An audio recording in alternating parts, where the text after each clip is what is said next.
तत्सत्। श्रीमते रामचंद्राय नमः। ओम नमः परमहंसास्वादित चरणकमलचिन्मकरन्दाय भक्तजनमानस निवासाय श्रीरामचंद्राय वागीशायस्य वदने लक्ष्मीर्यस्य च वक्षसि यस्यास्ते हृदये संवित्तं नृसिंहमहं भजे। विश्वसर्गविसर्गादिनवलक्षणलक्षितं श्रीकृष्णाख्यं परं धाम जगद्धाम नमामि तत्। प्रह्लाद नारद पराशर पुंडरीक व्यासाम्बरीश शुक शौनक भीष्म दानव्यान् रुक्मांगदार्जुन वसिष्ठ विभीषणादीन् पुण्यानिमान् परम भागवतान् नमामि। वाञ्छाकल्पतरुभ्यश्च कृपा सिन्धुभ्य एव च पतितानां पावनेभ्यो वैष्णवेभ्यो नमो नमः। सीतानाथ समारंभां श्रीरामानंदार्य मध्यमाम् अस्मदाचार्यपर्यन्तां वन्दे गुरुपरम्पराम्। नमो गोभ्यः श्रीमतीभ्यः सौरभेयीभ्य एव च नमो ब्रह्मसुताभ्यश्च पवित्राभ्यो नमो नमः। नीलाचलनिवासाय नित्याय परमात्मने बलभद्र सुभद्राभ्यां जगन्नाथाय ते नमः।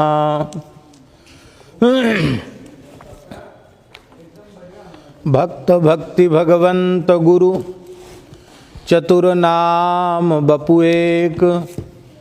इनके पद वंदन किए नाशें विघ्न अनेक।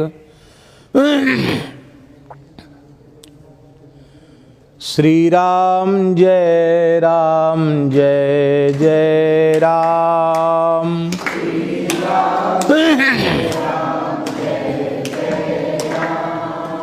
श्री राम जय जय राम।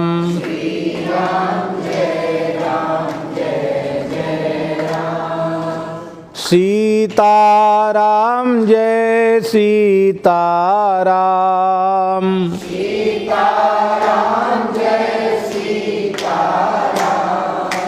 राधे श्याम जय राधे श्याम।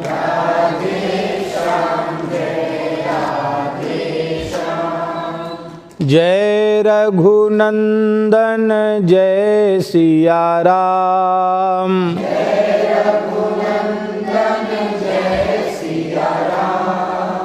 जानकी बल्लभ सीताराम।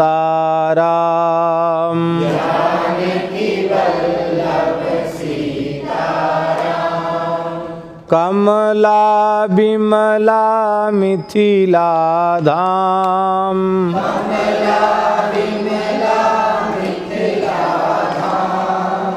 अवध सरयू सीताराम।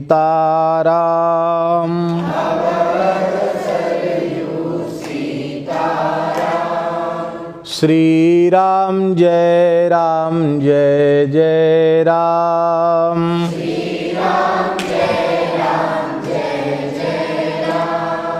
जय जगन्नाथ जय बलदेव।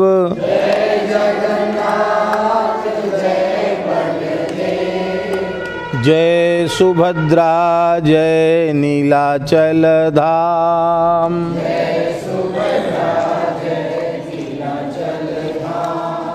श्री राम जय जय राम।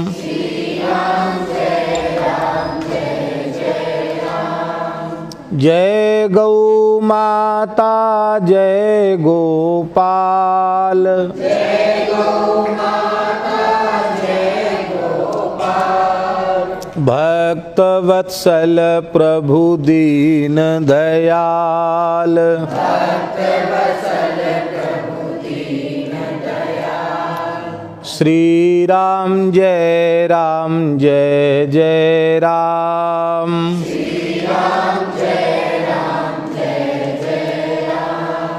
श्री राम जय जय राम, श्री राम जय जय राम। श्री सीता रामचंद्र भगवान की, श्री जगन्नाथ महाप्रभु की, श्री बलभद्र महाप्रभु की, श्री सुभद्रा देवी की, श्री सुदर्शन चक्र भगवान की, श्री हनुमान गरुड़देव की, यज्ञेश्वरी जगज्जननी गौ माता की, सब संतन की जय जय श्री राधे। श्री सद्गुरुदेव भगवान की जय। हरिशरणम भक्तवांछा कल्पतरु, भक्तवत्सल शरणागत वत्सल श्री जगन्नाथ महाप्रभु की महती कृपा करुणा से उत्कल प्रदेश की यात्रा, उड़ीसा की यात्रा हो रही है। जगदीश बाबू का विशेष आग्रह था, उनके विशेष आग्रह से यात्रा जगन्नाथ धाम की यात्रा हो रही है। कल ही तो पहुँचे थे हम लोग। कल हम लोग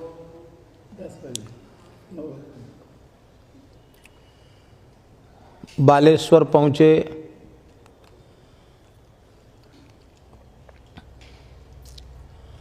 कल बालेश्वर में सत्संग था, एक दो गौशालाओं के भी दर्शन हुए। आज बारीपदा, ये भी जगन्नाथपुरी के बाद दूसरे नंबर का जगन्नाथ महाप्रभु का धाम है। पुरुषोत्तमपुरी जगन्नाथपुरी के समान ही है, क्योंकि जहाँ राम तहाँ अवध निवासु, तहीं दिवस जहाँ भानु प्रकाशु। जहाँ सूर्य है वहीं दिन है, जहाँ श्री राम है वहीं अयोध्या है। इसी सिद्धांत के अनुसार जहाँ के भक्त राजा के आग्रह पर स्वयं जगन्नाथ महाप्रभु बारीपदा पधारे और जगन्नाथ जी यहाँ विराज रहे हैं, तो जहाँ जगन्नाथ जी हैं वहीं जगन्नाथपुरी है, वहीं नीलाचल धाम है, वहीं पुरुषोत्तमपुरी है। जैसा कि हमने श्रवण किया कि यहाँ का राजा दर्शन करने गया था, भगवान अनवसर में थे, दर्शन नहीं हुआ, बहुत विकल हुआ। जगन्नाथ जी को निवेदन किया, जगन्नाथ जी ने आने का वचन दे दिया। मंदिर बनाओ, हम आ रहे हैं। और रथ यात्रा के दूसरे दिन से यहाँ रथ यात्रा में हम विराजेंगे। 23 घंटा पुरी के लिए, 1 घंटा यहाँ के लिए। हमें भी 2 बार जगन्नाथ महाप्रभु के दर्शन का सौभाग्य मिला है। इस बार तो मंदिर के चक्र का, शिखर का ही दर्शन हुआ, भीतर नहीं जा सके। बड़ी प्रसन्नता हुई। और जैसा कि हमने सुना है कि राजा ने जीवित ही समाधि ग्रहण कर ली कि जगन्नाथ जी जब जब रथ पर पहुंडी करते हुए जाएंगे तो उनकी चरणरज हमें प्राप्त होगी, हमारे ऊपर से चल के महाप्रभु जाएंगे। और जो अर्चक ब्राह्मण हैं उनकी चरणरज भी हमें बार बार मिलती रहेगी। ऐसे भक्त राजा के राज्य में, जगन्नाथ महाप्रभु के इस पवित्र धाम में और इस भक्त परिवार में आकर चित्त में बहुत प्रसन्नता हो रही है। जगदीश बाबू जी कभी कभी यहाँ के जो क्या नाम था उनका, आपके ससुर जी का नाम क्या था? शालिग्राम जी। उनके बारे में बाबूजी बताते हैं कि अनन्य भगवान के भक्त थे वो, और जीवन में एक ऐसी घटना घटी, उस घटना के बाद उन्होंने संसार के सारे व्यवहार को तिलांजलि दे दी। केवल हनुमान जी के पास रहकर उनको रामचरितमानस का पाठ सुनाते रहते थे और भगवत प्रेम में रुदन करते रहते थे। उनकी जिम्मेवारियों को भी जगदीश बाबू ने पूरा किया हैं। अपने इस परिवार को भी वैसे ही ध्यान दिया जैसे उस परिवार का ध्यान दिया। तो बड़े का बड़प्पन इसी में है कि सबको समान स्नेह प्रेम दे करके सबको अच्छे संस्कार दे। इन्हें आवश्यकता नहीं है न बालेश्वर आने की न बारीपदा आने की। ये सच्ची बात है, इनको आने की ज़रूरत नहीं है। लेकिन एक बात ये बार बार कहते हैं कि जब तक हमारा शरीर चल रहा है, हमारी एक ही इच्छा है कि आप से, वृंदावन से, आश्रम से ये लोग सब जुड़े रहें। हम रहें न रहें, लेकिन संतों के चरण बारीपदा में पढ़ते रहें, बालेश्वर में आते जाते रहें। इनमें नई पीढ़ी में भी अच्छे संस्कार आवें। और तो इनका क्या स्वार्थ है? स्विच ऑफ कर दो, स्विच ऑफ कर दो इसको।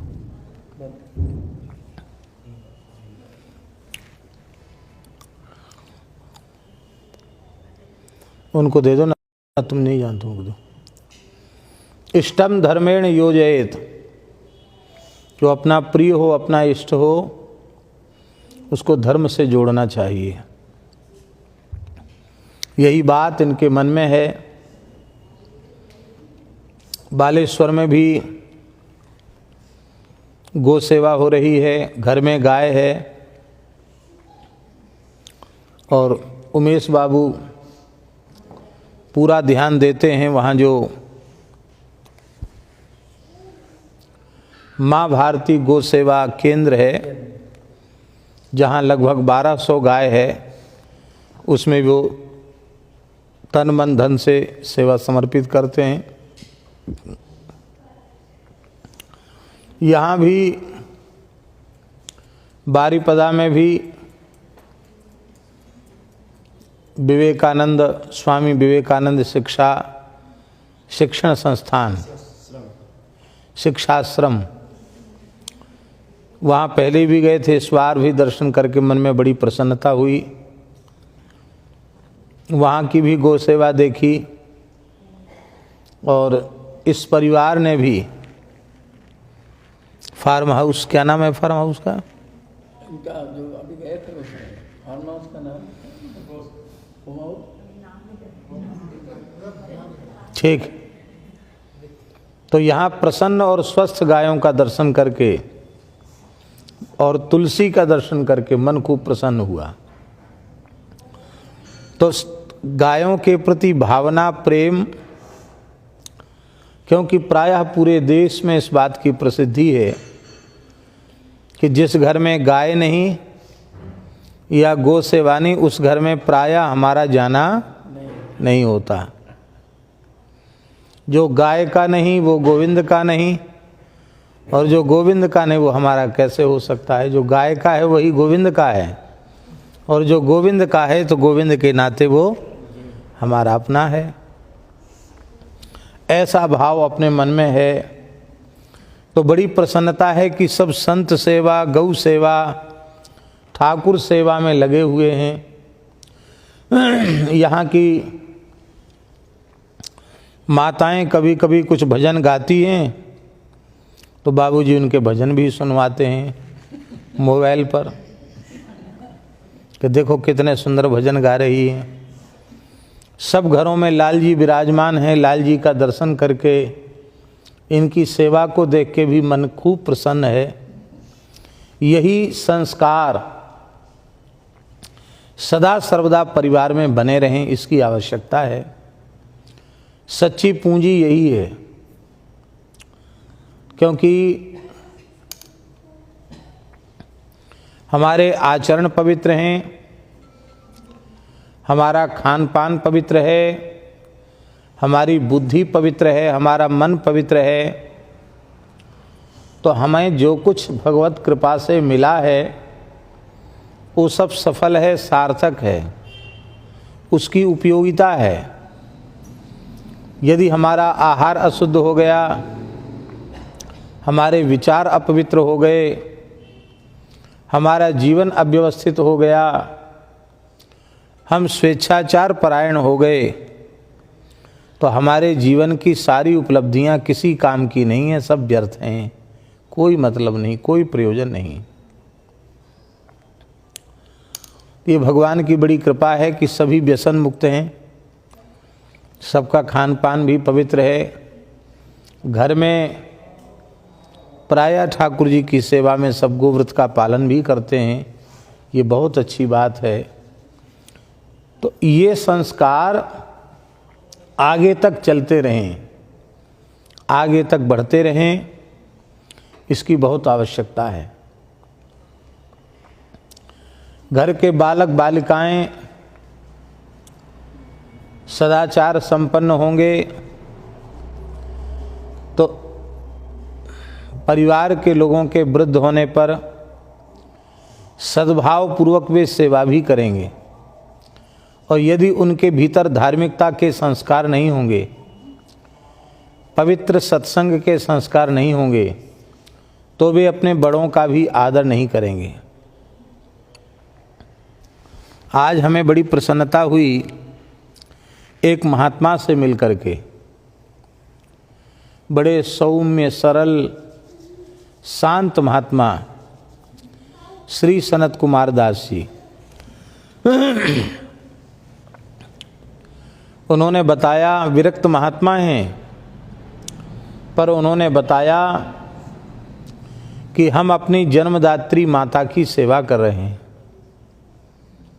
सब तरह की सेवा, पूरी सेवा, रसोई बनाकर जिमाने से लेके बर्तन धोना, कपड़े धोना, और माताजी भागवत जी का पारायण करती हैं और हम भी उनको भागवत जी सुनाते हैं। तो मन में एक बात आई कि उन महात्मा में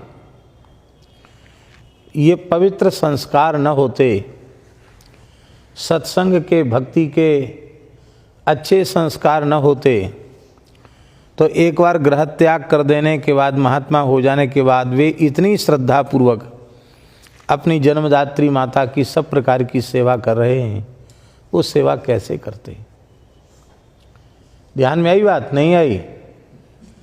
ये बच्चे अच्छे संस्कार वाले होंगे तो बुढ़ापे में सेवा भी करेंगे, नहीं तो बम्बई कलकत्ता भाग जाएंगे या रूस अमेरिका चले जाएंगे और वहीं से हाय हाय बाय बाय कर देंगे, वहीं से बस, यहाँ किसी काम में नहीं आएंगे। और अच्छे संस्कार होंगे तो घर में किसी चीज़ की कमी भी हो भौतिक रूप से, तो भी उस कमी का अनुभव नहीं होगा। और सब कुछ भरा पूरा परिवार हो, भक्ति के संस्कार ना हो, अच्छे संस्कार ना हो, तो जो कुछ घर में है वो सब किस काम का? किसी काम का नहीं है। किसी काम का इसलिए नहीं कि न तो अपने काम में आ रहा है, न किसी दूसरे के काम में आ रहा है। नित्य प्रति घर में थोड़ी देर नाम संकीर्तन, थोड़ी देर सत्संग। जैसे अभी शांत सब बच्चे बैठे हैं, एक कोई पढ़ के सुनाने लग जाए, बाकी सब बैठकर सुनने लग जाएं, क्योंकि घर के बाहर निकलते ही इतना भयंकर विषाक्त वातावरण है।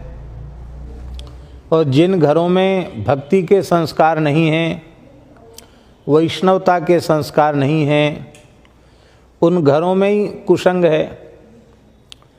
घर के बाहर तो बहुत अधिक वातावरण विकृत है, पर जिनके घरों में अच्छे संस्कार नहीं हैं, उनको तो घर में ही कुसंग मिल रहा है। तो इन बच्चों में अच्छे संस्कार कैसे आवेंगे, कब आवेंगे? वर्तमान का समय ऐसा है कि शिक्षा के नाम पर, विकास के नाम पर बालक बालिकाओं को घर से बाहर निकलना भी पड़ेगा, जाना पड़ेगा। घर में उन्हें अच्छे संस्कार नहीं मिले तो बाहर भटकने में उनको कितनी देर लगेगी? बाहर के कुसंग का प्रभाव उनके चित्त पर पड़ेगा, इसमें कितनी देर लगी? ज़्यादा समय नहीं लगेगा। सत्संग का प्रभाव भले ही देरी से हो, पर कुसंग का प्रभाव जल्दी दिखाई पड़ता है। उसका कारण यह है कि कुसंग के संस्कार कई जन्मों के हैं, बुरे संस्कार कई जन्मों के हैं, इसलिए वो बहुत जल्दी उनसे व्यक्ति प्रभावित होता है। पर अच्छे संस्कार धीरे धीरे गहराई में जाते हैं, उतरते हैं। तो आप सबके संस्कार बहुत अच्छे बने रहें, इसकी चिंता वृंदावन में भी रहकर, हमारे पास रहकर जगदीश बाबू करते रहते हैं। आप लोग कहते हो या न कहते हो, पर ये किसी उत्सव त्योहार पर सबका प्रणाम भी निवेदित करते, नाम ले ले करके, महाराज जी उनका प्रणाम, महाराज जी उनका प्रणाम, उनका प्रणाम, सबकी याद दिलाते हैं। नहीं करते हैं महाराज जी। नहीं करते हैं तो अच्छी बात है, लेकिन हम तो आपकी बात पर भरोसा करते हैं ना। और यहाँ से जब जाएंगे तो सबका नाम ले लेकर सबकी सेवा अर्पित करते हैं।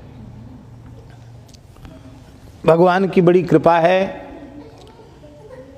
कि इस तरह से अपने घर में ही एक सज्जन पुरुष आप लोगों को मिले हुए हैं।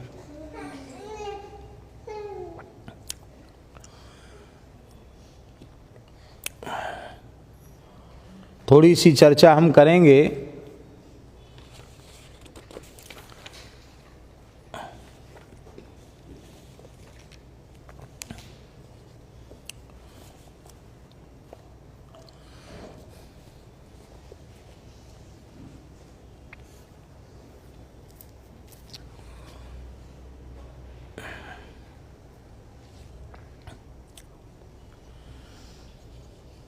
गाय की महिमा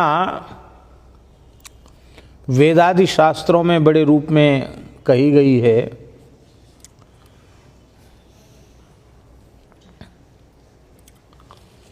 ऋग्वेद में, अथर्ववेद में, महाभारत में, विष्णु पुराण में, ब्रह्म पुराण में, शिव पुराण में, पद्म पुराण में, भविष्य पुराण में, गरुड़ पुराण में, ब्रह्मवैवर्त पुराण में, स्कंद पुराण में, अग्नि पुराण में, मार्कंडेय पुराण में, देवी पुराण में, महर्षि पाराशर के द्वारा प्रणीत कृषि संग्रह नामक ग्रंथ में, विष्णु धर्मोत्तर पुराण में, हारीतक आदि स्मृतियों में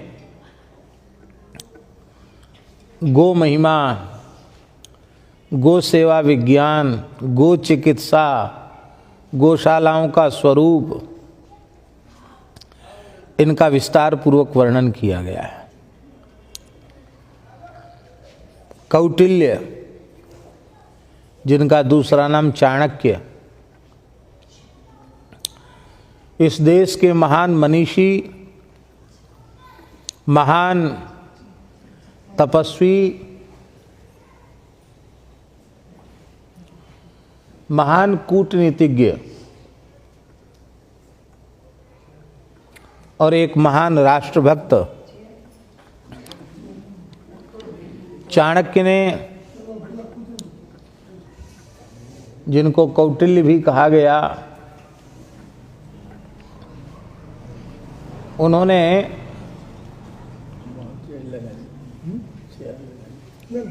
चेयर लगा दे, क्या लगाएंगे सबको दिखेगा नहीं सामने। नहीं नहीं, चेयर पूरा सुविधा रहेगी आपको, बैठ जाए।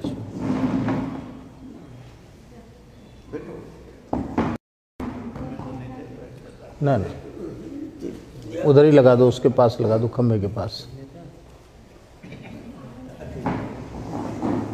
हाँ ठीक।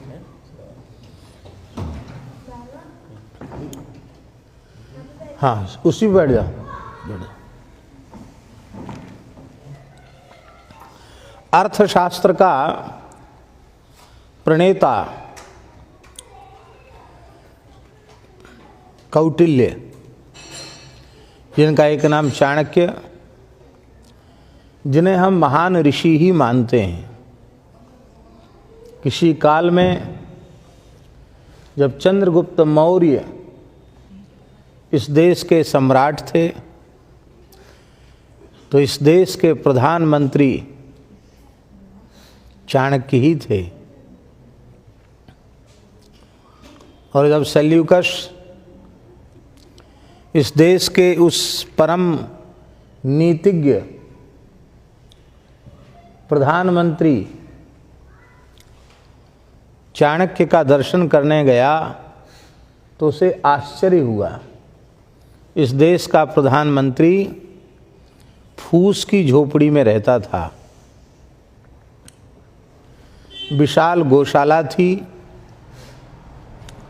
हजारों बटुक ब्रह्मचारी वेद पाठ कर रहे थे। स्वाहाकार स्वधाकार वषटकार से पूरा तपोवन गुंजायमान हो रहा था। और चाणक्य, जिसका शरीर दुबला पतला, वह एक आम के पौधों के पास बैठ करके तर्पण कर रहा था।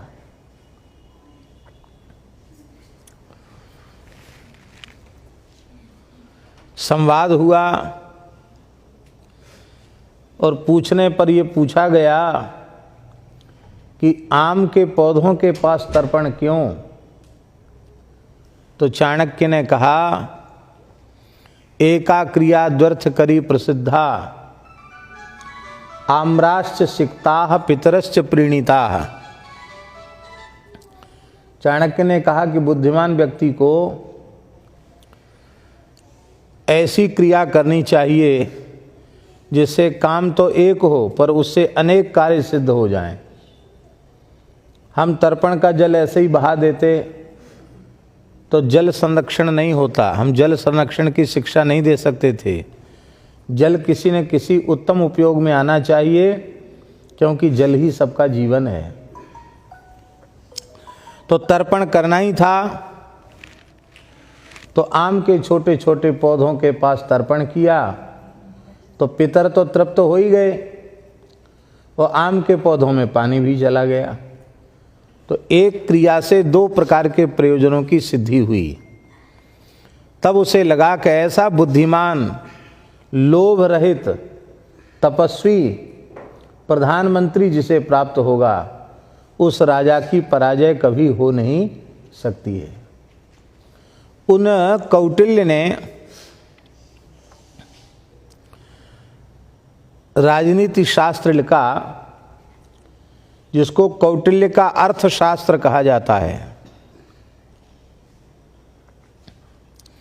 और कौटिल्य ने कहा कि सृष्टि के संपूर्ण पदार्थ अर्थ ही हैं। सृष्टि के सारे पदार्थ अर्थ ही हैं, और मनुष्य के जीवन से उसका बहुत घनिष्ठ संबंध है। अर्थ माने केवल रुपया नहीं होता है, जीवन की मूलभूत आवश्यकताएं वे सबके सब अर्थ ही हैं।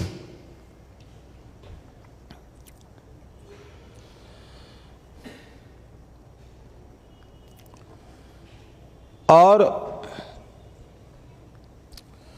उस आर्थिक समृद्धि का मूल आधार, कौटिल्य ने अर्थशास्त्र में आर्थिक समृद्धि का मूल आधार गाय को माना है। और चाणक्य लिखते हैं कि जिस राजा के राष्ट्र में, राज्य में गोवंश संरक्षित संवर्धित होकर सुखी रहेगा, वह राजा, वह राज्य, वह राज्य कोष कभी कमजोर नहीं पड़ सकता।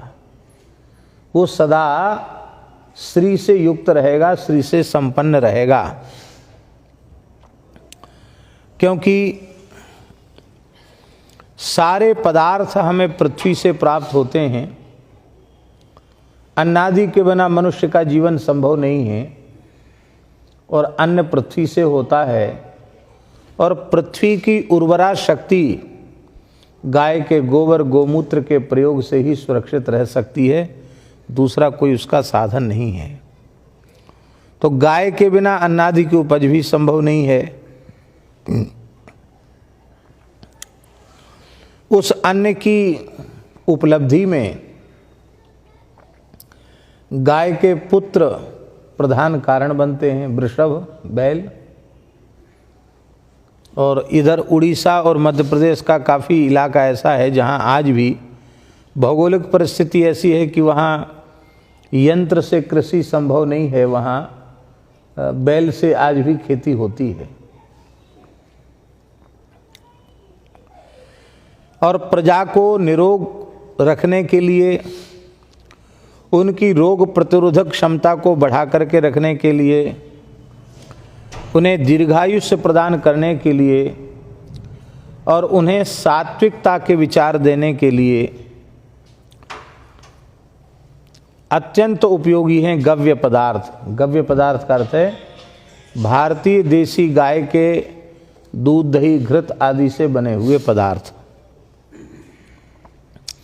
इसलिए चाणक्य लिखते हैं कि राजा की उन्नति और समृद्धि के साधनों में राजा का गोभक्त होना, गो उपासक होना, गो सेवी होना, यह अत्यंत आवश्यक है।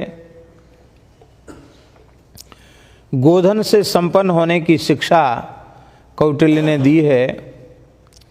और अर्थशास्त्र में एक स्वतंत्र प्रकरण कौटिल्य ने लिखा है जिसका नाम है गो अध्यक्ष प्रकरण, गवाध्यक्ष प्रकरण। क्या लिखा है? गवाध्यक्ष प्रकरण। उसमें गोपालन विज्ञान की चर्चा की है।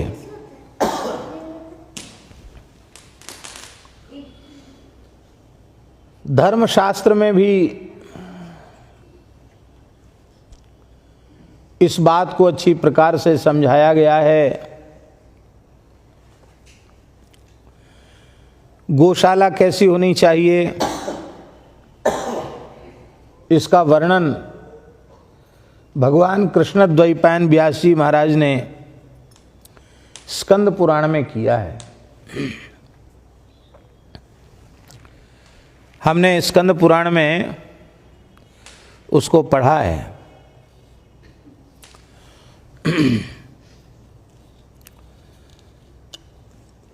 गौशाला सुदृढ़ होनी चाहिए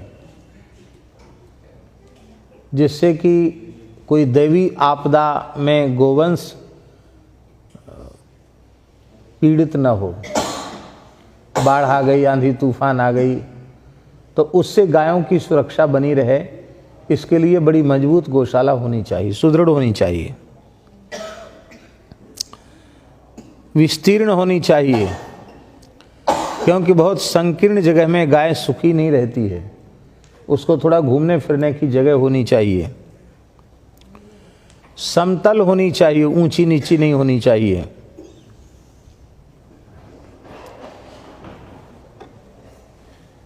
शीतकाल में, ठंडी के समय ठंडी हवा के प्रकोप से गाय बचें, ऐसी व्यवस्था होनी चाहिए। और ग्रीष्म ऋतु में भयंकर गर्म हवाओं से, लपट से, गर्मी से गायों को बचाया जा सके, ऐसी व्यवस्था होनी चाहिए। समतल भूमि पर बालू बिछी हुई होनी चाहिए। चारा डालने के लिए बड़ी बड़ी नादें होनी चाहिए। और ये भी लिखा है स्कंद पुराण में कि गोमाता को बांधने वाले जो खूंटे हैं वो नुकीले नहीं होने चाहिए। इसलिए नुकीले नहीं होने चाहिए कि कथनचित गाय आपस में किसी कारण से टकरा के गिर गई या उसका पैर फिसल गया तो खूंटे से उनको नुकसान पहुंच सकता है। इसलिए गाय को बांधने वाले खूंटे नुकीले नहीं होने चाहिए। सांकल से गायों को नहीं बांधना चाहिए। स्कंद पुराण में लिखा है कि लोहे की सांकल का प्रयोग गाय को बांधने के लिए नहीं करना चाहिए। रस्सी से ही गाय को बांधना चाहिए। सांकल से जो गाय को बांधता है उसको यमलोक में बड़ी यातना दी जाती है। हमारे पूज्य पहाड़ी बाबा महाराज कहते थे, सांकर से भैंस बनती है, गाय नहीं। गाय तो रस्सी से ही बनती है।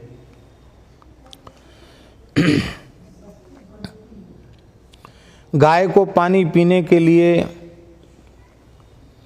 यदि खूब लंबी चौड़ी जगह हो तो जलाशय होना चाहिए, सरोवर होना चाहिए, क्योंकि सरोवर में पवित्र जल को गायें अपनी इच्छा से जितना उनकी तृप्ति होती है उतना वो पी लेती हैं।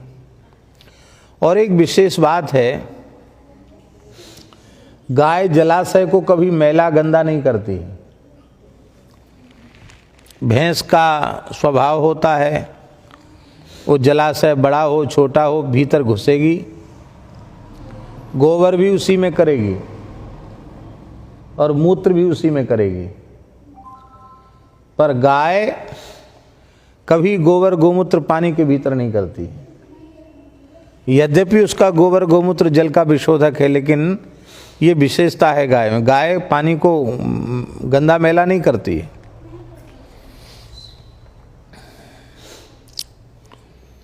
और मच्छरों से सुरक्षा गाय की होनी चाहिए जहाँ गौशालाएं हैं, नहीं तो मसकोद नाम के नरक में जाना पड़ता है गो पालन करने वाले को, जहाँ बड़े बड़े मच्छर उसको डसते हैं, काटते हैं। तो नीम की जो पत्ती है उसकी नीम की पत्ती जलाकर धुआं करना चाहिए।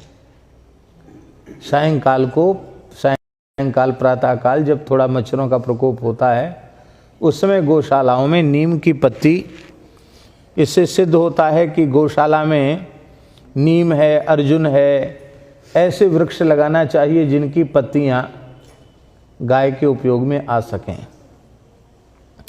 हमने राजस्थान में देखा है, इधर पूरे राजस्थान में शेखावाटी क्षेत्र में विशेष रूप में खेजड़ी की पत्ती गायों को खिलाते हैं, नीम की पत्ती गायों को खिलाते। नीम की पत्ती भी गाय प्रेम से खाती है। तो वो सब हमने देखा है।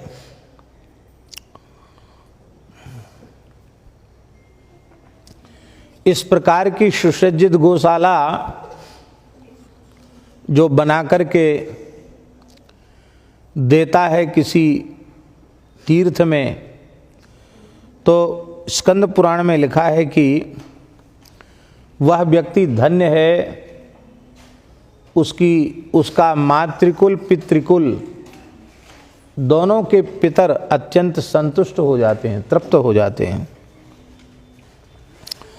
महर्षि पराशर ने, व्यास जी के पिताजी ने कृषि संग्रह नामक ग्रंथ संस्कृत में लिखा है।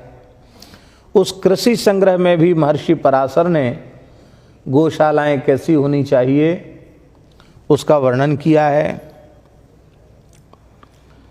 गौशालाएं साफ सुथरी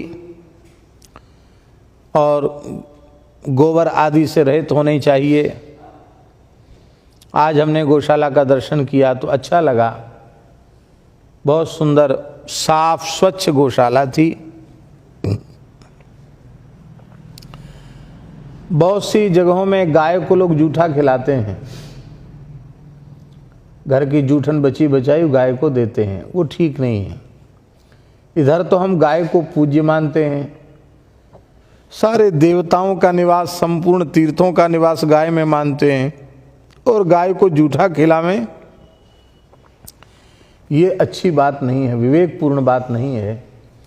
इसलिए गाय को प्रथम ग्रास देना चाहिए, रोटी देनी चाहिए। जूठन कचरा गाय को नहीं खिलाना चाहिए। एक शहर की बात है, वहाँ के लोगों ने आकर के हमसे कहा कि महाराज आप कथाओं के माध्यम से प्रेरणा दीजिए। माताएं प्रायः घर की साग सब्जी, फलों के छिलके या कोई खाने पीने की चीज़, उसको पॉलीथिन में बांधा और उसको फेंक दिया, कचड़े में बाहर फेंक दिया। अब घूमने वाली गाय उसको खाती हैं, तो बड़ी बड़ी मात्रा में गायों के पेटों से पन्नियाँ निकलती हैं, पॉलीथिन निकलती है, और कितनी गायों की मृत्यु भी हो जाती है। तो अब सोचते यही हैं कि हम गाय के लिए, चलो गैया खा लेगी, पर ये गाय को खिलाना अच्छा नहीं है। पद्धति से श्रद्धा पूर्वक ही निवेदन करना चाहिए। एक दतिया के शास्त्री जी हैं, श्री कृष्ण शास्त्री जी, उनके घर में गाय है। व्याकरण के बहुत अच्छे विद्वान हैं, संस्कृत के बहुत अच्छे विद्वान हैं। घर में जितनी गाय हैं उतनी थाली भोजन की लगती है। जैसे घर में 15-20 गाय है तो अलग अलग 20 थालियों में गाय के लिए भोजन, जैसे एक व्यक्ति को दिया जाए ना दाल भात फुल्का साग, ऐसे पूरी थाली सजा करके, और जितनी गाय उतनी भोजन की थाली। परिवार के सदस्य कम हैं, गाय ज़्यादा हैं, इस तरह से दोनों समय गाय की आरती, पूजा, और स्वयं पूरे परिवार के सहित इतने अच्छे संस्कृत के प्रकांड विद्वान होते हुए भी बड़ी श्रद्धा पूर्वक प्रातःकाल उठ करके वे गाय की सेवा करते हैं। स्वयं प्रोफेसर हैं, संस्कृत पढ़ाते हैं, व्याकरण पढ़ाते हैं बड़े विद्यालय में, लेकिन भगवान की प्रेरणा से वे स्वयं अपने हाथ से गौ सेवा करते हैं। तो ऐसा कम से कम हमें करना चाहिए कि हम घर में भोजन बने तो भगवान को भोग लगने के बाद एक थाल भोजन, सब सामग्री एक किसी पात्र में रख करके और गाय के पास अवश्य पहुंचानी चाहिए, गाय को देना चाहिए।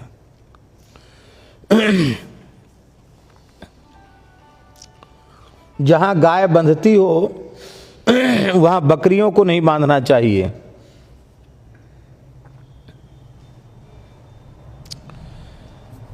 क्यों नहीं बांधना चाहिए? स्कंद पुराण में लिखा है,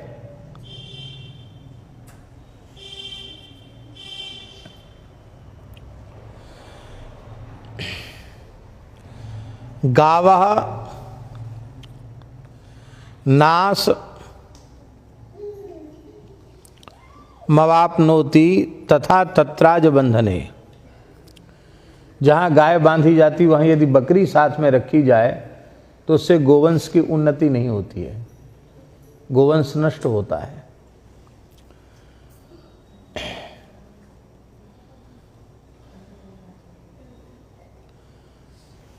जहाँ 1 वर्ष बकरी बंध जाती है वहाँ 12 वर्ष गाय बंधती है, तब वह जगह पवित्र होती है।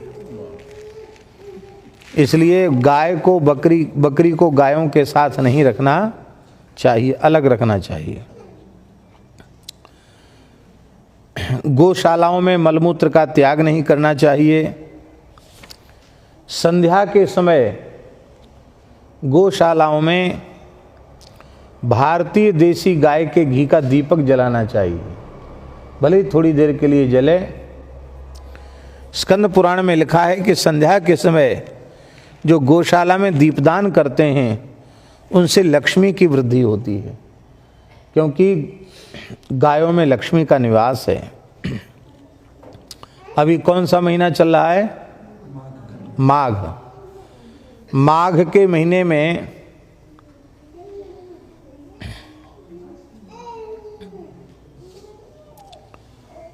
गोबर के ढेर का पूजन करना चाहिए।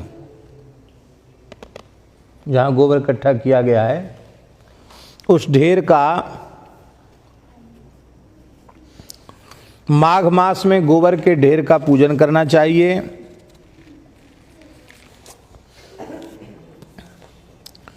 माने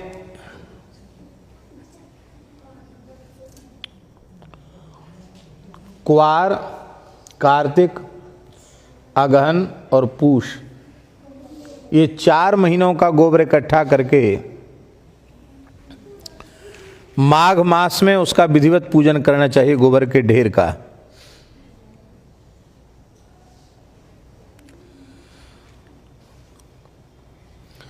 और जब फाल्गुन महीना आ जाए, बहुत ध्यान से सुने, ये सब बड़े स्कंद पुराण में लिखा है, ये फाल्गुन महीना आ जाए तो गहरा गड्ढा खोद करके उस गोबर के ढेर को उसमें गाड़ देना चाहिए फाल्गुन के महीने में। ये फाल्गुने प्रति केदारे गर्तं कृत्वा विधानता, गड्ढा करके उसमें डाल दे। और जब आषाढ़ में जब बोने का समय आता है, फसल बोने का समय आता है, उसमें उस गड्ढे को खोद करके, माने तब तक वह बहुत अच्छी खाद तैयार हो जाएगी, क्योंकि फाल्गुन, चैत्र, वैशाख और जेठ, ये 4 महीने व्यतीत हो गए। तो 4 महीने में वो गड्ढे के भीतर प्राकृतिक रूप से बहुत परिपक्व खाद तैयार हो जाती है, और वो खाद खेती के लिए, धरती के लिए अमृत के समान गुणकारी और उपयोगी होती है। इसी प्रकार से गजपुट तुलसी का विधान पुराण में लिखा हुआ है। गजपुट तुलसी, हमारे यहाँ तो इतनी ठंड पड़ती है वृंदावन में कि सर्दियों में प्रायः तुलसी सूख जाती है, पर इधर उड़ीसा क्षेत्र में तो ऐसी सर्दी होती नहीं। यहाँ तो खूब सुंदर तुलसी, 12 मास तुलसी रहती है। ये जगन्नाथपुरी की तुलसी है, आपके उड़ीसा की तुलसी है। ये लोग सोचते हैं कि ये क्या चीज़ है इतनी मोटी, एक दाना है ये तुलसी का। तो इतनी मोटी तुलसी उड़ीसा में हुई तब ना इतना मोटा दाना बना। जगन्नाथपुरी की तुलसी है ये। और इसके निर्माता भी यहीं बैठे हैं, ये त्यागी जी। वहाँ गए थे हरिहरानंद गुरुकुलम में ना, वहाँ इन्होंने देखा तुलसी का बहुत मोटा सूखा हुआ पौधा, तो उसी की इन्होंने ये बनाई। तो तुलसी इतनी अच्छी यहाँ हो सकती है, तो पुराणों में गजपुट तुलसी का विधान है। क्या है? गजपुट तुलसी। गजपुट तुलसी का भी विधान यही है।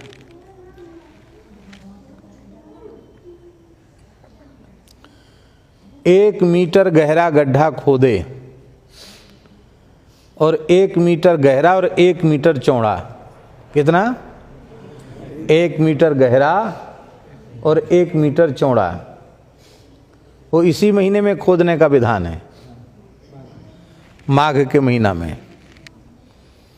और खोद करके 1 मीटर गहरा 1 मीटर चौड़ा गड्ढा खोद करके, और पुरानी गोबर की खाद मिला करके, पहले एक बितस्ती, बितस्ती माने ये होता है नाप, क्या कहते हैं इसको यहाँ? एक विलांद। संस्कृत भाषा में इसको बितस्ती कहा गया। एक बितस्ती, 1 बितस्ती पहले मिट्टी, फिर 1 बितस्ती गोबर, गोबर की पुरानी खाद, फिर मिट्टी, फिर गोबर, फिर मिट्टी, फिर गोबर, करते करते उसको ऊपर तक ले आवे। चारों ओर उसका थोड़ा सा स्थान बना दे जिसमें उसका जल बाहर न जाए। जैसा हमने आपको बताया। और माघ में वो बनाने के बाद माघ, फाल्गुन,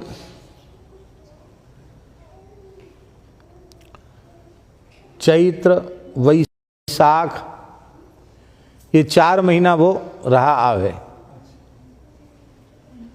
यहाँ तो तुलसी भी लगा सकते हैं, पुराना मिल जाए तो। नहीं, 4 महीना वो रहा आवे तो और अच्छी खाद उसमें बन जाएगी मिट्टी के साथ मिल करके।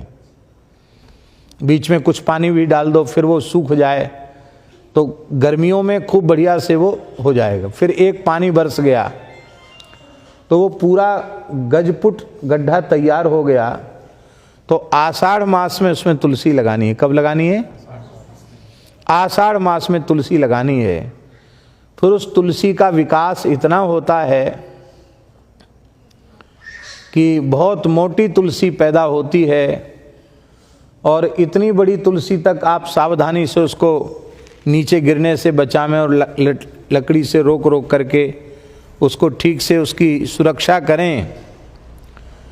तो एक तुलसी इतनी बड़ी हो सकती है, एक पौधा, कि इस पौधे के नीचे 10-5 लोग बैठकर छाया में विश्राम कर सकें। कितने लोग? 10 लोग बैठ सकते हैं छाया में। आप लोग कहें छाया में बैठने की क्या आवश्यकता? तुलसी के पौधे की, उसको गजपुट तुलसी कहते हैं, उस छाया में बैठ करके आप एक माला जपेंगे तो अनंत गुणित फल उसका हो जाएगा। 100 गुना, 1000 गुना, लाख गुना नहीं, करोड़ गुना नहीं, कितना? अनंत गुण, अक्षय हो जाता है। जो कुछ भी सत्कर्म उसके नीचे बैठकर करोगे अक्षय हो जाएगा। उसके नीचे भगवान की सेवा पूजा करने की बड़ी महिमा है, जप ध्यान आदि की बड़ी महिमा है। और उस तुलसी की छाया में किसी पवित्र ब्राह्मण को, वैष्णव ब्राह्मण को आप विधि पूर्वक उनका पूजन करके उसके नीचे भोजन करा दें तो एक ब्राह्मण को जिमाने पर लाखों ब्राह्मणों के जिमाने का पुण्य मिल जाएगा। ऐसी महिमा है। एक एक अन्न का कण ब्राह्मण ग्रहण करेगा तो एक एक यज्ञ का पुण्य आपको प्राप्त हो जाएगा। तो ऐसी तुलसी लगाई जा सकती है। हमने आज इनको, क्या नाम है इनका? हैं? टिंकू को, हैं? शैलेश टिंकू जी। तो इनको बताया तो है हमने। अब फिर कभी भगवान यात्रा कराएंगे तो देखेंगे आप लोगों ने कैसे लगाई है तुलसी। तो ये गजपुट तुलसी का विधान। तो इस प्रकार से गोबर का कैसे उपयोग करना चाहिए यह भी भगवान व्यास ने वर्णन किया है। और महाराज जी लिखा है, ततो बपन काले तु कुर्यात् सार विमोचनम बिना सारेण यद धान्यम वर्धते न फलत्यपि। इस पवित्र खाद को अन्न बोते समय डालना चाहिए। बिना सार के जो धान्य है वो न बढ़ता है न वो फलीभूत होता है। देवी पुराण में लिखा है, गोपाल को गवाम गोष्ठे यस्तु धूमम न कारयेत मक्षिकालीन नरके मक्षगावी सभक्षते। जो गायों के गोष्ठ में जो गोपालक ग्वाला शाम को धुआं नहीं करता है, मक्खी और मच्छर से गाय की सुरक्षा नहीं करता, उस ग्वाले को भी नरक में जाना पड़ता है और नरक के बड़े बड़े मक्खी मच्छर उसे पीड़ित करते हैं। गोदोहन के समय भी बड़ा ध्यान रखना चाहिए। कम दूध की गाय जो हैं, बहुत कम दूध जो देती हैं, उनके बछड़े बछिया का दूध तो उन्हीं के लिए छोड़ देना चाहिए। अब होता क्या है, गाय में दूध वैसे ही कम है, 1 लीटर ही दूध है, उसमें 3 थन तो आपने उसके निचोड़ लिए। अब बेचारे बछड़े बछिया को क्या मिलेगा पीने के लिए? उसको कुछ मिला नहीं, वो कुपोषित हो जाते हैं, उससे नस्ल नष्ट हो जाती है। तो इसलिए उनको छूट करके दूध पीना चाहिए। समय समय पर गायों को नमक देना चाहिए। घास खिलाना चाहिए, रात्रि में दीपक जलाना चाहिए, और वीणा, बांसुरी आदि जो शास्त्रीय वाद्य हैं उनकी ध्वनि गायों को सुनाना चाहिए। उससे गाय स्वस्थ भी रहती हैं, प्रसन्न भी रहती हैं और उनमें दूध की मात्रा बढ़ जाती है। दिव्य कथाएं सुनाना चाहिए, पुराणों की कथाएं होने से भी और वहाँ का वातावरण दिव्य हो जाता है, इसलिए उसको गोष्ठी कहा गया। गोदान का तो पुण्य होता ही है, पर गो सेवा करने वालों को तो रोज गोदान का पुण्य मिल जाता है, इसलिए गो सेवा करने से भी गोदान का पुण्य, गो संरक्षण से गोदान का पुण्य होता है। गाय को तृण जल देकर पुष्ट करना चाहिए। जैसे हम अपने वृद्ध माता पिता की सेवा करते हैं श्रद्धा पूर्वक, ऐसे ही हमें वृद्ध गाय और बैल की सेवा करनी चाहिए। दूध के लिए अनुपयोगी होने पर उनको खुला नहीं छोड़ना चाहिए। गायों पर स्वप्न में भी क्रोध नहीं करना चाहिए। और एक और विशेष बात लिखी है, माताओं को अशुद्ध अवस्था में गौशालाओं में प्रवेश नहीं करना चाहिए, उससे भी गायों का स्वास्थ्य बिगड़ता है और गायों का दूध भी प्रभावित होता है। और जो महापातकी जीव हैं उनका भी गौशाला में प्रवेश नहीं होना चाहिए। बहुत बड़े अपराधी, अंत्यजादी, इनका प्रवेश नहीं होना चाहिए। बछिया को लांघना नहीं चाहिए। गौशाला में, मंदिर में, पूजा स्थल में जूता पहनकर प्रवेश नहीं करना चाहिए। रोगी, बूढ़ी, दुबली पतली गायों की अपने पिता माता के समान सेवा करनी चाहिए। विष्णु धर्मोत्तर पुराण में भगवान व्यास ने कहा है, प्रभाते लवणम तत्र दीयते च ततो जलम। सेंधा नमक का ढेला गौशालाओं में रखना चाहिए, गायों को नमक देना चाहिए, इसके बाद जल देना चाहिए। तत्तृणानि भोज्यंच पोषणम मांस वर्जितम। उनको सुंदर तृण देना चाहिए और गायों को पुष्ट करना चाहिए, पर मांस वर्जितम, ऐसी कोई अशुद्ध चीज नहीं खिला देनी चाहिए जिससे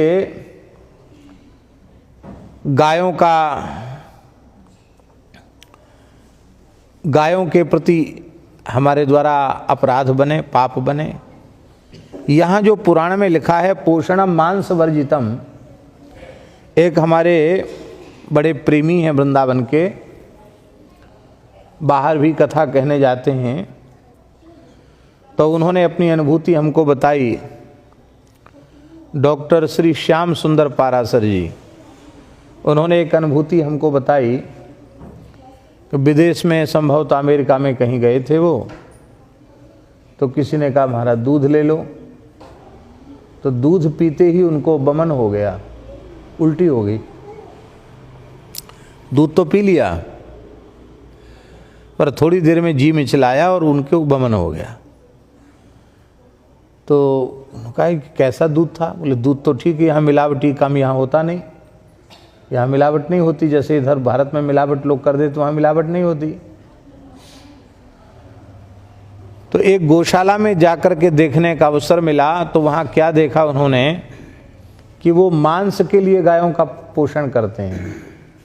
तो गाय को जो पौष्टिक आहार दिया जाता है उसमें सूखा मांस उनको पाउडर करके खिलाया जाता है और उसमें मिश्रण करके मांस उनको किसी पद्धति से खिलाया जाता है गायों को। उससे वो बहुत शरीर उनका पुष्ट हो जाता है, मांसल हो जाता है, फिर वो मांस की दृष्टि से उनका मूल्य अधिक मिलता है। तो उन्होंने कहा महाराज मैं अपनी आँखों से देख के आया, इसलिए भारतीय वेदलक्षणा गायों का ही दूध दही सेवन करना चाहिए और गायों को कभी अशुद्ध आहार नहीं देना चाहिए। और महाराज जी लिखा है, निशि दीपः सतंत्री को दिव्या पौराण की कथा एवं कृते मही पूर्णा रत्नै दत्वा भवेत फलम। इस प्रकार से जो गौशाला की सेवा करता है वहाँ बांसुरी, वीणा आदि वाद्य बजाता है और सारी धरती को रत्न से मंडित करके दान करने का जो पुण्य है, इस प्रकार से गो सेवा करने वाले को मिल जाता है। गो प्रदानात् यत् पुण्यम गवाम संरक्षणात् भवेत तासाम मूत्रपुरी सेतु नोद्वेगा क्रियते क्वचित। गायों के दान करने से, गायों के संरक्षण से जो पुण्य होता है, वही पुण्य, गोदान से जो पुण्य होता है वही गायों के पोषण से, संरक्षण से प्राप्त हो जाता है। गाय के मूत्र से और गाय के गोबर से कभी घृणा नहीं करनी चाहिए। हमारे वृंदावन में एक महापुरुष थे, धर्म संघ वाले गुरुजी। हमें उनके चरणों में बैठकर पढ़ने का कुछ वर्षों तक सौभाग्य मिला। परम श्रद्धेय गुरुदेव पंडित श्री राजवंशी द्विवेदी जी, वे कहते थे, हमने एक बार पूछा कि गुरुजी हिंदू की क्या परिभाषा है? तो गुरुजी बोले, जिसकी गाय के गोबर और गोमूत्र में श्रद्धा हो, गाय के गोबर गोमूत्र में जिसको दुर्गंध आवे, घृणा लगे, उसे समझ लेना चाहिए हिंदू नहीं, वर्ण संकर है, ये अपने माता पिता की संतान नहीं है, जरूर इसमें कोई ना कोई गड़बड़ी है।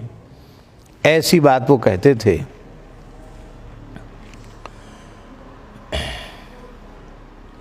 न गंतव्यम गवाम मध्य सोपानत्कई सपादुकई, गायों के बीच में जूता चप्पल पहनकर नहीं जाना चाहिए, नंगे पैर जाना चाहिए।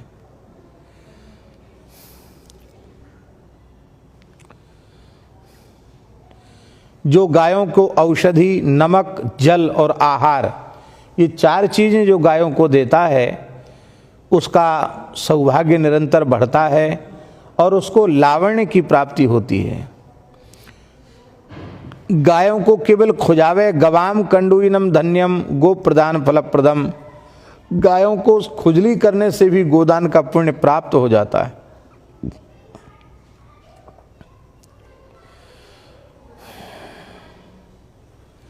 इस प्रकार से गायों की बहुत बड़ी महिमा की बात हमारे पुराणों में अनेक प्रकार के वाक्य इस प्रकार के आए हैं। उन वाक्यों से ये बात सिद्ध होती है कि गाय की कैसी अद्भुत महिमा, अनुपम महिमा हमारे शास्त्रों में कही गई है।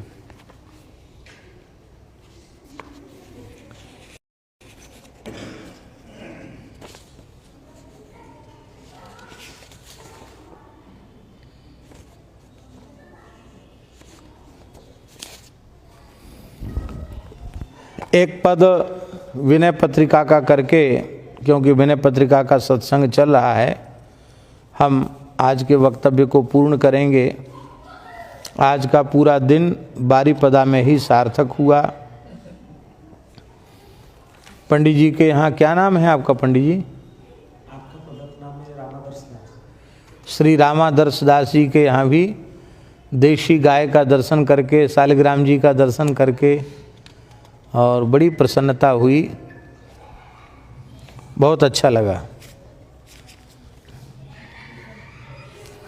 श्री राम जय राम जय जय राम, श्री राम जय राम जय जय राम, श्री राम जय राम जय जय राम, श्री राम जय राम जय जय राम। 138वां पद चल रहा था। कल हमने बालेश्वर में इसकी चर्चा की थी। कवहु सुकर सरोज रघुनायक, धरि हऊ नाथ शीस मेरे, जेहि कर अभय किए जन आरत, बारक बिवस नाम टेरे। कबहु सुकर सरोज रघुनायक, धरि हऊ नाथ शीस मेरे। तुलसीदास जी महाराज प्रार्थना कर रहे हैं कि हे रघुनायक, हमारे जीवन में कब ऐसा भाग्यशाली क्षण आएगा जो आप अपना वरदहस्त हमारे मस्तक पर पधरावेंगे, अपना हाथ हमारे मस्तक पर रखेंगे।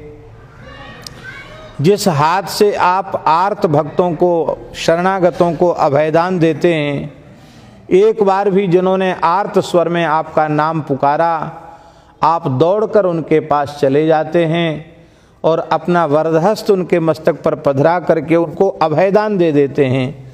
वही आपका जो हाथ है, कर कमल है, वो हमारे मस्तक पर कब विराजमान होगा। हे भगवान, जेहि कर कमल कठोर शंभुधन, भंज जनक संशय में तो।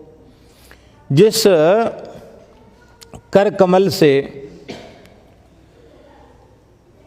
आपने मिथिला में जाकर के, जनकपुर में जाकर के भगवान शिव के धनुष को तोड़ करके श्री जनक जी के संशय को मिटा दिया था। यद्यपि श्री जनक जी महाराज प्रथम दर्शन में ही यह अनुभव कर चुके थे कि ये दोनों राजकुमार कोई सामान्य राजकुमार नहीं है। इसलिए तुलसीदास जी महाराज ने कहा, जोग भोग में राख्यु गोई, राम बिलोकत प्रगट्यु सोई।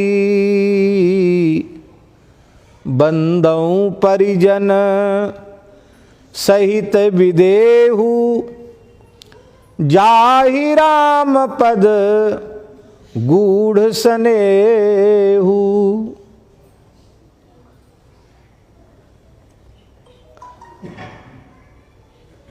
राम जी का दर्शन करके जनक जी ये अनुभव कर चुके थे कि ये कोई सामान्य राजकुमार नहीं, क्योंकि उन्होंने विश्वामित्र जी से कहा, इन्हीं बिलोकत अति अनुरागा, बरबस ब्रह्म सुख ही मन त्यागा। हे मुनिराज, इन दोनों राजकुमारों का दर्शन करके हमारा मन जो निरंतर ब्रह्मानंद में रमण करता रहता था, वो ब्रह्मानंद को भूलकर इनमें अटक रहा है। इसका मतलब है ब्रह्मानंद से बढ़कर कोई विलक्षण वस्तु मिल गई है हमारे मन को, हमारे अंतःकरण को। विश्वामित्र जी ने भी उत्तर ठीक दिया। उन्होंने कहा कि जनक जी, तुम जो कह रहे हो, तुम्हारी बात झूठ कैसे हो सकती है। संसार के जितने प्राणी हैं ये सबको प्रिय हैं।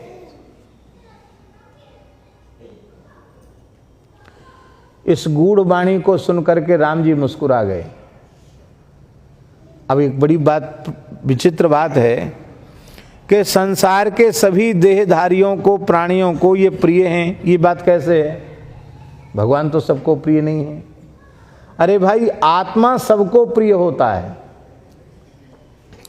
मृत शरीर से किसी का प्रेम नहीं है। मुर्दे से किसी का प्रेम होता है? सब कुछ जीवित को व्यवहार, मुर्दे से किसी का प्रेम नहीं होता, जीवित से ही सबका प्रेम होता है, मुर्दे से किसी का प्रेम नहीं।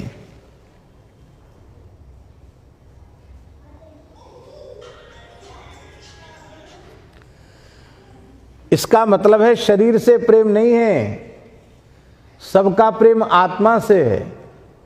और सभी प्राणियों के प्राण प्रिय आत्मा श्री राम जी ही हैं।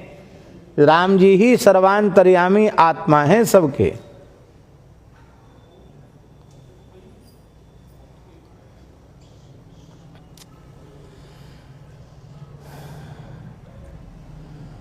फिर भी राम जी का मधुर स्वरूप ऐसा था, ऐसा है कि जब राम जी को देखा, एक बार तो दर्शन कर चुके हैं और भी दूसरी बार कर चुके हैं, लेकिन जब धनुष यज्ञ के अवसर पर रंग भवन में जब श्री राम लक्ष्मण को जनक जी ने देखा तो उनके हृदय में इतना वात्सल्य जग गया। बोले कहाँ तो रोम रोम से कोमलता टपक रही है और भगवान शिव के कठोर धनुष को, जहाँ त्रिलोक विजयी रावण बाणासुर भी उसको हिला न सके, इस धनुष को राम जी कैसे उठाएंगे, कैसे तोड़ेंगे।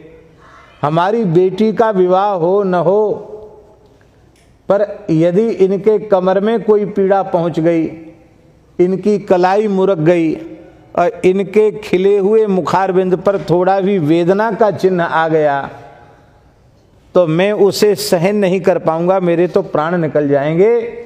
मेरी बेटी भले ही कुमारी रह जाए, पर मेरे राम जी को कष्ट नहीं होना चाहिए। रानी भी रो रही थी कि अरे बाल मराल की मंदर ले ही, छोटे छोटे हंस क्या मदराचल को पीठ पर उठा सकते हैं। ये तो बाल मरालन के कल जोटा, ये तो बाल हंसों की जोड़ी है, इनके ऊपर ये मदराचल जैसा पहाड़ धरने की तैयारी हो रही है। अरे सब लोगों की बुद्धि को क्या हो गया, ये क्या कर रहे हैं। लेकिन जब गुरु आज्ञा हुई, क्या आज्ञा हुई, उठहु राम भंजहु भव चापा, मेटहु तात जनक परितापा। संताप, जनक के संताप को, परिताप को दूर करो। राम उठो, शिव जी का धनुष तोड़ो। तो तेहि क्षण मध्य राम धन तोड़ा। एक क्षण के मध्य में, तेहि क्षण मध्य, इसके कई भाव हैं। वहां एक भाव ये भी है जो हम मुख्य कहना चाहते हैं कि पलक गिराने के समय को कहते हैं क्षण। पलक गिराने में जितना समय लगता है उसको क्या कहते हैं, क्षण। और उसका आधा कर दिया जाए, निमिषार्ध। पलक गिराने के समय का आधा समय कर दिया जाए तो एक बार पलक गिराने में जितना समय लगता है उसके आधे समय में राम जी ने धनुष को तोड़ दिया। तेहि क्षण मध्य, उस क्षण के मध्य ही राम जी ने धनुष को तोड़ दिया। और तो धनुष जब टूट गया तब जनक संशय मेट्यो, जनक जी का संशय समाप्त हो गया। उनको संदेह था, भगवान के मधुर कोमल स्वरूप को देख के भगवान की भगवत्ता भूल चुके थे। अब उन्हें पक्का विश्वास हो गया कि ये साक्षात परब्रह्म परमात्मा ही हैं। जिन विशाल भुजाओं से आपने शिव जी के धनुष को उठाया और कमल नाल के समान तोड़ दिया, हे भगवान, वो हाथ अपनी लंबी लंबी भुजाएं बढ़ा करके वो आपके सुंदर कोमल कर कमल कभी हमारे मस्तक पर विराजमान होंगे क्या? हे भगवान, जिन हाथों से आपने अपने चरणों में प्रणाम करते हुए केवट को उठाया था, निषादराज गुह को उठाया था और अपने हृदय से लगा लिया था, हम तो केवट और निषाद से भी गए बीते हैं। क्या भगवान कभी ऐसे इस तुलसीदास को भी उठाकर अपने हृदय से लगावेंगे? अपना कर कमल आप हमारे मस्तक पर रखेंगे क्या? जेहि कर कमल कृपालु गीध कहाँ, पिंड देई निज धाम दियो। जेहि कर बाल बिदारी दास हित, कपिपति कपिकुलपति सुग्रीव कियो। हे भगवान, आपने अपने करकमल से गीध को पिंडदान किया है, गृधराज जटायु को आपने पिंडदान किया और अपने धाम को प्रदान कराया उसको। वाल्मीकि रामायण में वर्णन है कि जब भगवान श्री राम पंचवटी पधारे तो उन्होंने विशाल गृध्र को देखा यद्यपि भगवान सहज सर्वज्ञ हैं, लेकिन भगवान नरनाट्य कर रहे थे। इसलिए भगवान ने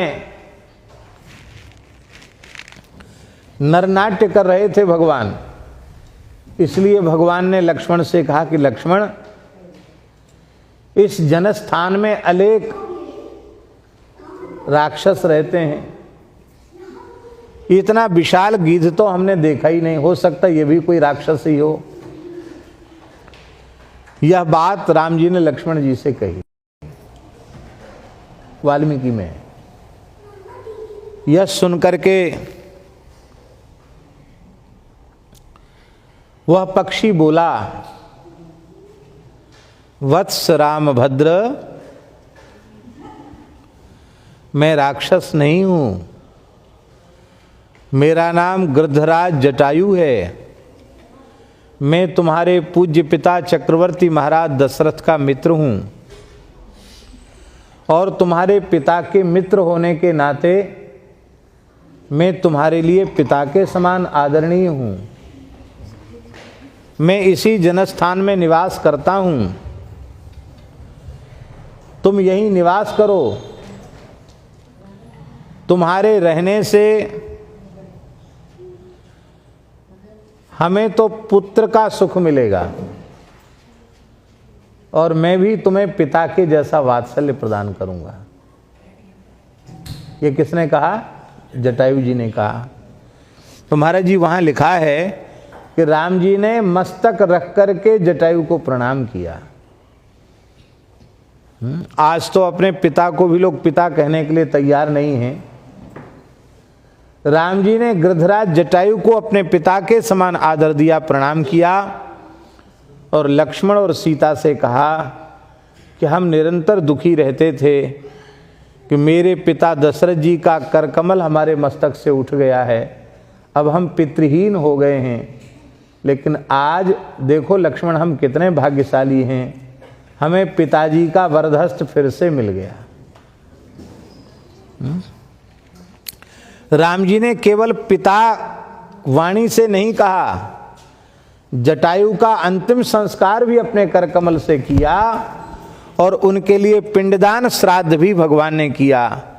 तो जिन हाथों से आमिष भोजी गीध के प्रति भी ऐसा स्नेह पूर्ण युक्त व्यवहार किया गया, पिंडदान जलदान किया गया, संस्कार किया गया, क्या वह हाथ कभी मेरे मस्तक पर पड़ेगा? हे भगवान, वह करकमल आप अपने मस्तक पर पधराएंगे क्या? बाली के डर से सुग्रीव को नींद नहीं आती थी, भागे डोलते थे सुग्रीव। पर राम जी ने कहा, सुन सुग्रीव मारी हो बाली ही एक ही बाण, ब्रह्म रुद्र शरणागत गए न उबरही प्राण। मैं बाली को एक बाण से मार दूंगा, वो ब्रह्मा शिव की भी शरण में जाए तो भी उसकी सुरक्षा होने वाली नहीं है। तो भगवान ने एक जिस हाथ से अभयदान दे करके सुग्रीव को अभयदान दे करके सुखी किया, और एक बाण से बाली का वध कर दिया, क्या वह हाथ हमारे ऊपर भगवान पधरावेंगे क्या? आयो शरण सभीत विभीषण, जही कर कमल तिलक कीन हो। आपने सुग्रीव जी को कपिपति बना दिया, किष्किंधा नरेश बना दिया। रावण से अपमानित होकर, तिरस्कृत होकर के विभीषण आपकी शरण में आया था, पर आपने विभीषण को हृदय से लगाया और अपने कर कमल से विभीषण के मस्तक पर राज तिलक कर दिया, उसे लंकेश कह दिया।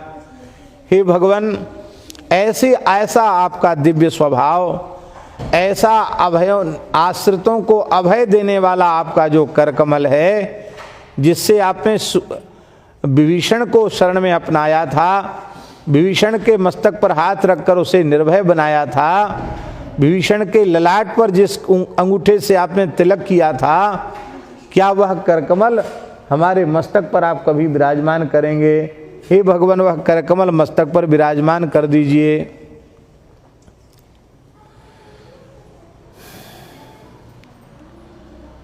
हे भगवान, आपने जिस कर कमल से अपने प्रचंड धनुष की प्रत्यंचा को खींच करके रावण कुंभकर्ण आदि असुरों का संहार करके विभीषण को राजा बना करके देवताओं को अभयदान दिया था, वही कर कमल आप कृपा करके मेरे मस्तक पर विराजमान कर दीजिए।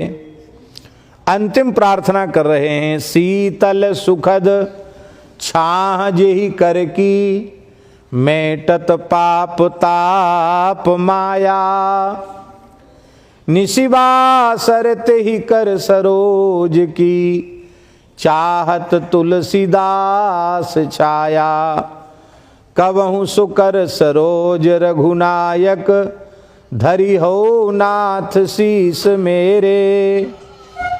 आपके करकमल की शीतल सुखद छाया जो पाप ताप और माया तीनों से मुक्ति दिलाने वाली है, ऐसे करकमल की छाया यह तुलसीदास तो निशिबासर, निशिबासर माने दिन रात, हम तो ये चाहते हैं कि अहरनिश आपका करकमल हमारे मस्तक पर विराजमान रहे और हम आपके करकमल की छाया में निर्भय रहें।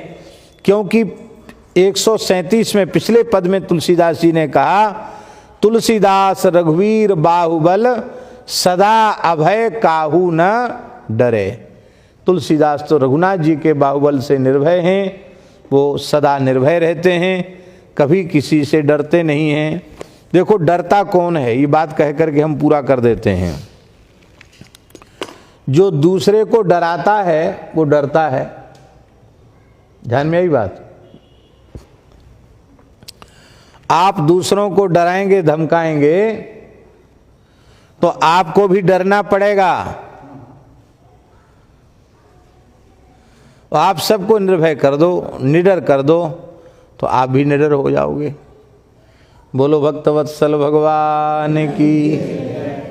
श्री राम जय जय राम।